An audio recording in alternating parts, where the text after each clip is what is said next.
Hi everyone, welcome to Module 4. For Module 4, you're going to be reading chapters 14 and 15. You're going to be completing the My Econ Lab work, and you're going to be completing the discussion board. For this week, the discussion board is going to be on fiscal policy. Let's go over the question here. The first thing you're going to do is explain the effectiveness of fiscal policy.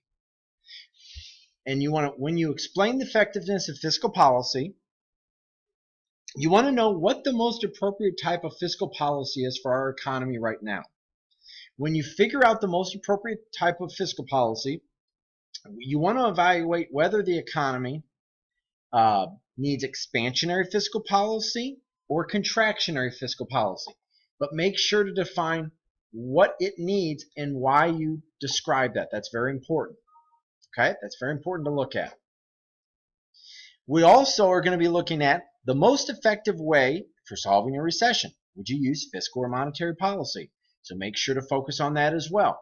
That'll give you a good guideline to know how the economy will be focused in terms of what your illustration will do. And I'll give a good example to that as well.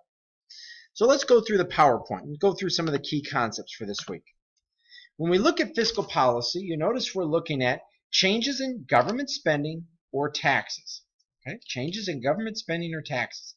It's very important to understand government changes and taxes help to stimulate an economy that's able to grow. Okay? Helps an economy that's able to grow. If you look at the first graph, an economy that's doing expansionary fiscal policy will be looking at an increase in aggregate demand, whereas an economy that's doing contractionary fiscal policy, you'll notice it is slowing down. So the aggregate demand will decrease.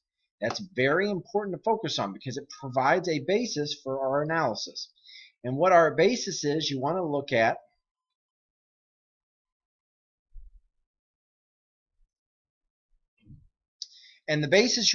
is what is expansionary fiscal policy and what is contractionary fiscal policy and what are the implications of those.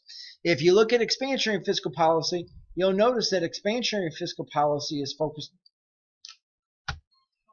So with expansionary fiscal policy, we're looking at changes in output and employment levels. With contractionary fiscal policy, again, you're looking at changes in output and employment levels. So when we look at employment levels with a contractionary fiscal policy, we're producing less, so we're going to have less people, so employment will decrease. Whereas when we look at expansionary fiscal policy, unemployment will decrease as more is being produced. So expansionary fiscal policy leads to an increase in aggregate demand, whereas contractionary fiscal policy leads to a decrease in aggregate demand. When we look at stabilization policies, we're focused on how stabilization policies are helping us make better decisions in markets. And we look at these better decisions that are made in markets, you want to know that we want to focus on how decisions will influence those various outliers that we have. So the first thing you want to look at with these expansionary policies, you want to look at the role of fiscal policy to help an economy to be more stable. If you look at these stabilizations, here's the full employment level in our economy. You'll notice we have these major ups and downs in our economies. And we have these major ups and downs. You want to try to dampen the fluctuations that exist. And when you can dampen these fluctuations, that will create more opportunities for us. So you want to know how to estimate these fluctuations. And you want to soften the fluctuations. You want people to not feel as severe with these severities that occur. And that's very important to focus on. So you want to measure these severities. And when we measure these severities, we're going to look at how their impact will have on in the economy. And that's very important to look at. A lot of people don't realize their impact that they can have. So we want to look at the impact as well, because the impact will tell us a lot in terms of what's going on.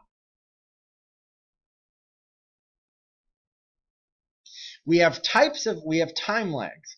And when we look at these time lags, they can have a very negative effect on the effectiveness of fiscal policy. And that is something that you have to really monitor with fiscal policy. You want to make sure you don't have long time lags, because you want to make sure fiscal policy is effective. Fiscal policy is only effective when we have the best amount of policies. And the best amount of policies are what we're looking at. We want to make sure that we're quickly implementing these policies to make differences in our economy. And these differences will really help us do the best. So discretionary fiscal policy is looking at the government where they're making decisions in markets based off the fluctuations. Okay, that's discretionary fiscal policy. And discretionary fiscal policy requires the government to make decisions, and they require the government to make decisions based off of a couple different things. The government has to have approval. So the president starts a policy, and now the government provides an approval. And the approval is very important because the approval provides a basis for us, and that's very important to evaluate.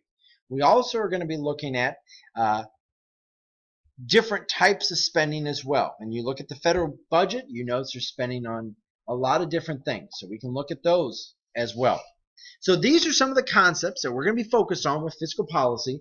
Make sure to look at the time lags, because the time lags are going to tell us a lot about our economy and why those time lags exist. So make sure to really focus on the time lags. And if you have any questions or any additional resources, please let me know as I look forward to your efforts.